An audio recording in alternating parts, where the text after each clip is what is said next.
All right, sophomores, today we are going to work on how to create theme statements based on short stories. So for today, I'm going to use Harrison Bergeron. I know we've already talked about it a lot, but it's always good to use a common text where everyone understands to model something. So I'm going to show you how I'm going to take my annotated story and I'm going to turn it into kind of some mind mapping and brainstorming to create a theme statement. And my mind mapping and my brainstorming is also going to allow me to figure out what evidence I'm going to use so that I can better support that theme statement. All right, so I'm going to start with, you guys are going to have a whiteboard. I'm just starting with blank paper. So as I think about Harrison Bergeron, I might do one of two things. I might write it in the middle. So I'm just going to write Harrison.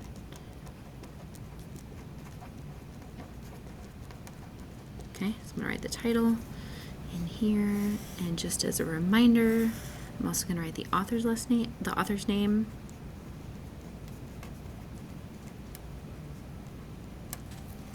So, as I'm thinking about the story, I know that there are lots of examples of technology.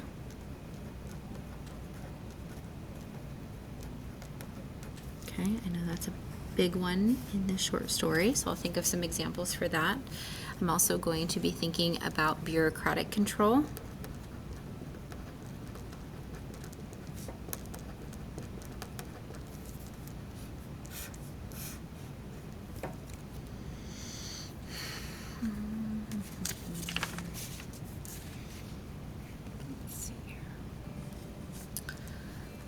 So those are going to be dystopian elements. I know also a big one is going to be about this idea of equality. That's like a common idea presented in it. There's also going to be this idea of power, or we might also say control.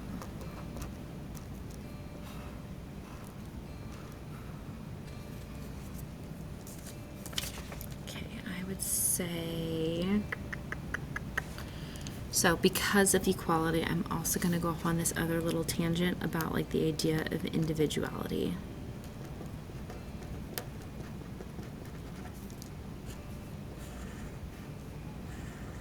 Okay, so these I would say are like 5 big ideas or things that are present in this story. And then what I'm going to go do is I'm going to go through the story and I'm going to list and branch out what are some examples. So for technology control, I'm going to say we've got the ear radio.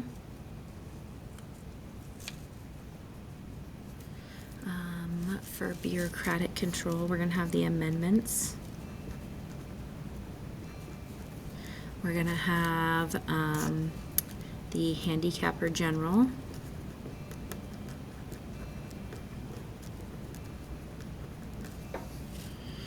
For power and control, I'm also going to list the handicapper general. So sometimes things might pop up in 2 different areas.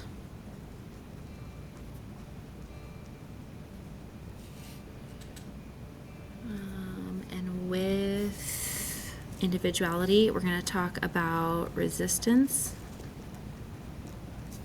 or passive, right? Just blindly following. I say that goes under here too, passive acceptance. So individuality is also like repressed, but it is there, present, wanting out. So with this, we see it through Harrison, we see it through the musicians, we see it through, so I might go like this. I might say Harrison, I might also say ballerina. I'm going to say, I would even say Hazel. Even though she doesn't really have much, she is encouraging her husband too. So I would say that she's saying like, oh, take your handicaps off. You know, I don't care if you're more, if you're better than me for a little while. I would also say we've got the musicians. because once they take their handicaps off, after a minute, they get back to having good talent. And so that shows that it's that individuality is there and it wants out, and that when it is let out, it flourishes. All right, so like the equality, this is a form of control, or even considered like brainwashing.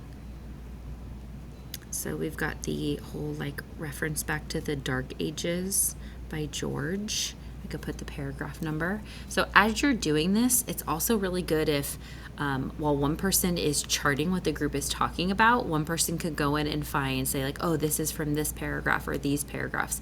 You don't have to on here actually write down the quotes, but just like a reference. And then if you could include the paragraph number, that's always really good. All right, so I went in and I added some paragraph numbers to the different elements. So like when they talk about in the news bulletin, that's propaganda, and they blame him for being the scapegoat. The ear radio is in paragraph 3, which is dehumanizing because it is limiting their thought. With Harrison Bergeron, we've got him being the emperor on paragraph 54. Then he forces others to join. And in doing that, he says he's going to lift others up. So that shows like the power in his rebellion. And he says he'll make them dukes. That's on paragraph 65. With him, we have him defying nature once his handicaps are removed. And it's ironic because his handicaps says he wears more than 300 pounds of scrap metal. If you're carrying that kind of weight around, it's going to make you more powerful. And so it physically makes him more powerful. But then once they are removed, he flies, which is symbolic of freedom. Let's see, what else do we have? We have the handicapper general in paragraph 1, her HG men in paragraph 2. We've got the amendments in paragraph 1. And so I've just gone through and I've listed out a wide variety of evidence and examples from the short story. So now what I'm going to look at is I'm going to look at what are some ways that these connect, or some universal truths that I can say because of them. So if I am looking at the idea of how this bureaucratic control leads to corruption of power, and yet there is like resistance that's wanting out, and that's going to be through Harrison.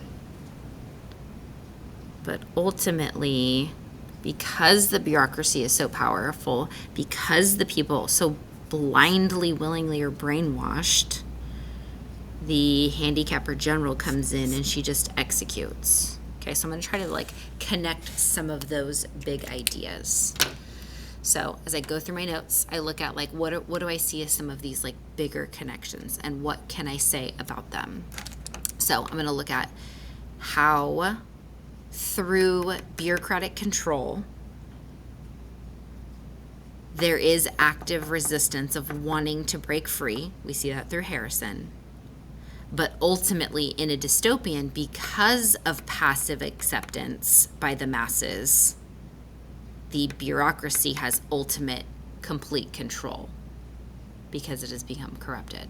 Okay, so now I'm going to try to work that into a theme statement. I'm going to get my pencil out because it gets messy. Writing is messy. All right, so in Harrison Bergeron, Kurt Vonnegut explores the concept of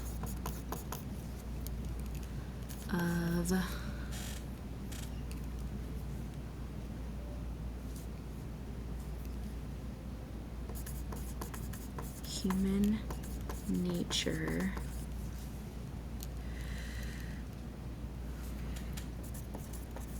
resisting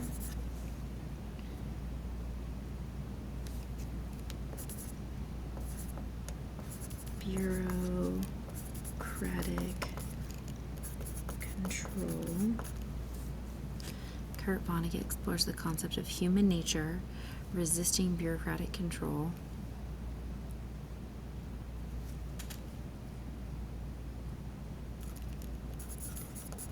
yet in a dystopian society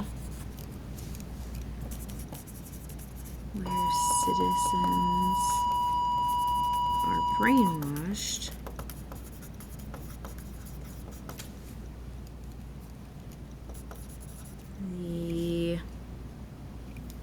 something about the corruption of power will ultimately win.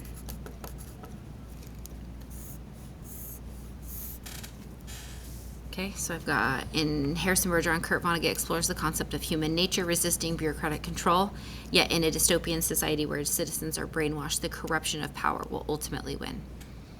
All right, it's okay. It's complex. I've got a couple pieces. I've got areas in the text that I can go through and find to support it.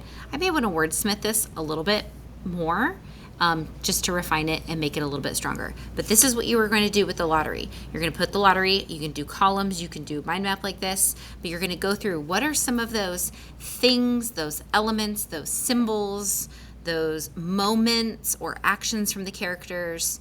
What do they mean, and how can you make some sort of a theme statement from several different pieces? Okay, because if you stay too limited on one, you're not really addressing all parts of the short story. So that's why you need to, if you only focus on one, you're not going to have enough of the story to be able to support it. That's why you have to look at, like, how are these things related, or how do some of these things cause or influence another. That's how you're going to come up with a good complex theme statement. All right, get to work.